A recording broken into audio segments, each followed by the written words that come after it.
Good day everyone, today is Sunday 24th of April 2022.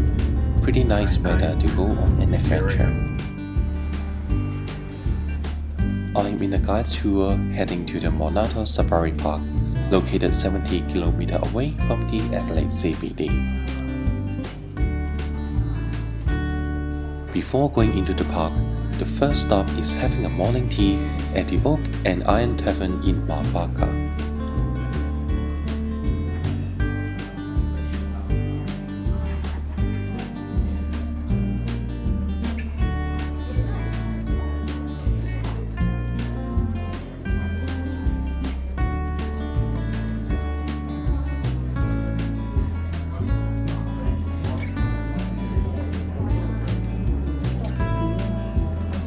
We've got self-serve coffee and tea and scone for morning tea. After that, we continue our journey to the safari park.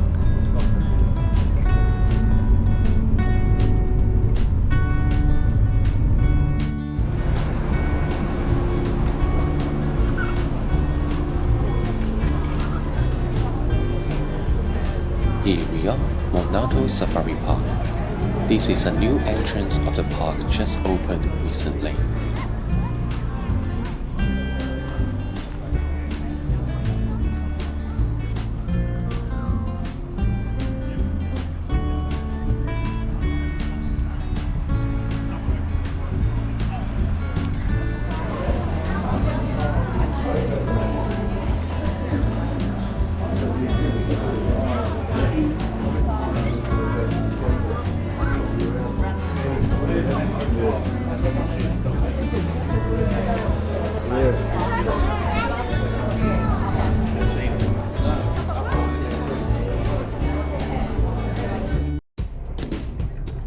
Now we are back on the couch. The whole trip is gonna be on this bus, which isn't something I'm expecting. Normally, you would catch the zoo shuttle bus and get on and off at each stop. However, since this is a tour, we are not doing that.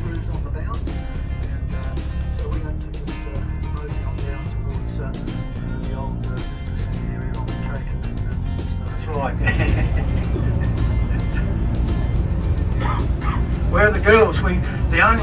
The only one doing anything with black rhino is Dubbo. They've got girls, but of course they're related to the boys from their breeding program, so we probably don't really want to bring their girls over. We'll be looking at something else, maybe from a zoo in the United States or even part of our Australian rhino project. I'll talk about there's significant pressures on animals in those wartime countries, civil disruption and things like that. Now with the Indian antelope, they're a vulnerable species, as the name suggests. They're from India, and of course a population of 1.3 billion people there, so again enormous pressure on yeah, look, they're a very secretive animal. Not seeing much happening there today, but one of our other antelope species, more designed to be seen from the... Now that rear end pattern is very important to the zebra apparently. They reckon that the young will focus on mum's pattern on her rear end and follow her on migration. But it's not just as simple as that, it's all about sound and smell as well. But they certainly bond with mum almost immediately after the birth. She might go away from the main herd, give birth to a quiet area, and then bring the youngster down to move on with the herd. But they need to be up, and you can say this about... these are hinds. Hinds, you better listen to a bit of that. Yeah, hinds variety. So yeah, they've got some Rothschild in them, and some reticulated, and I guess it goes back to breeding programs in Australia back in the 70s and 80s. We bred with what we had. And giraffe there, they had two that we provided with them, and we were going to bring giraffe back up here and allow them in Adelaide Zoo. Stop to get a photo. Yeah, it's the world's largest living flightless bird, and of course the females lay a very large egg, probably in excess, and a sort of medium-sized antelope from Africa. Because we have them close handy, don't always see them like that. I've been lucky enough. They say they charge actually they're a dangerous animal and all that, but they get used to vehicles. So do a lot of animals, even the carnivores get used to vehicles. And I've had white rhino, 2 bulls come up and sniff the bull bar of our safari vehicle in a special reserve in South Africa. Just absolutely amazing. Yeah, that's right. End up in complete taking home. They get inquisitive, yeah. And rhino are inquisitive as well. We ended up with Dubbo's bull, and our bull went to Dubbo, again to change that sort of genetic mix around. But Operation White Rhino goes back to the early 2000s when we brought 7 rhino into Australia. And as okay, so we're waiting for it. But we do have 3 on the road, and they're not going to move, so you'll have some wonderful view of cheetah. There's one very close to the road. He probably knows, I said the other day, about 2,000 they estimate, 2,000 spots on the cheetah.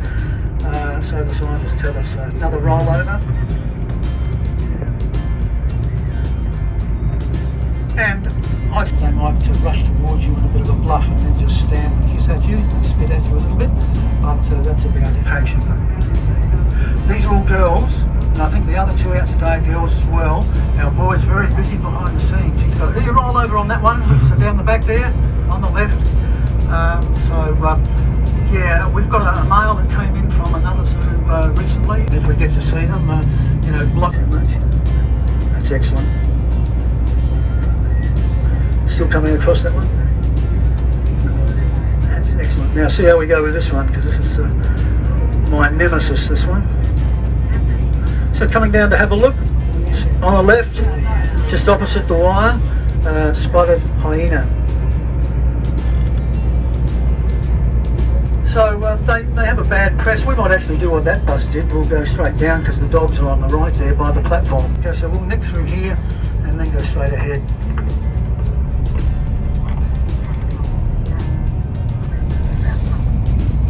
They actively hunt, but they are regarded, I guess, as a scavenger.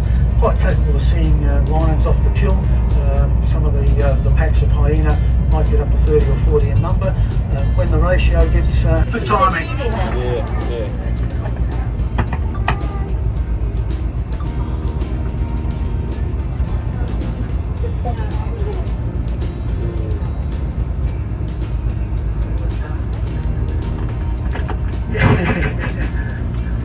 So they probably do a bit of a scatter feed with, dog dry food. Okay, we can probably even see over the top of the small tree in front here. I think I saw that moving in okay. There are, apparently the 3 cubs are running with the pride. So if you look for smaller little blobs there, maybe back to the right of that group. There's a little cub moving around there now. So yeah, they're only about 3 months old from that particular female. Keep an eye on that, they'll always signal for movement, and she gets up on call.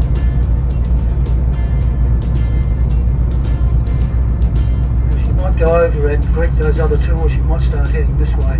She might have heard the radio call that Lions 360 is on his way out here. Look for cheek rubs, they sometimes do that. There it goes on the call. So greeting to another female. Lay down. Doing what lions do best, they spend about 80% of their time at rest. And during the day, here we go, there's a bit of movement now, and we haven't got anyone behind us. So we're happy to sit here for a little while. I thought she might continue on wandering up the path, but that was not to be. I'm not sure whether those lions will make a move or not, but certainly in about 20 minutes or so when 360's on, they will probably come up here. That's what the keeper would be hoping. So that's how it operates, and it's been extremely successful since it was opened well over 2 years ago now.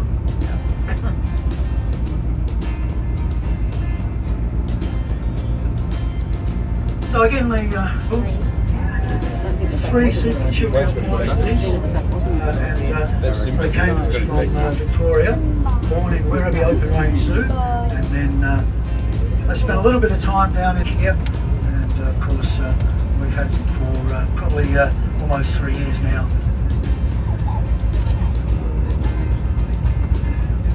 Yeah, look at the paws, I mean, they're enormous. Certainly apex predator. Certainly looking around, see what the keepers are doing. Yeah, we'll let the people in the middle and the back have a good look here.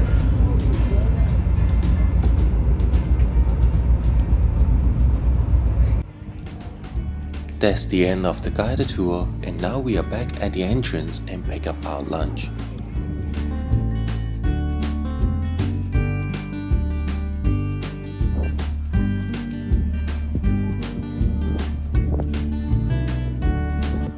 We still have an hour left, but we can't go too far or hop on the zoo shuttle because it's not going to have enough time. So we decide to take a walk to the nearest local point to see the African lion and the African painted dog.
This is the end of today's video. Thank you for watching.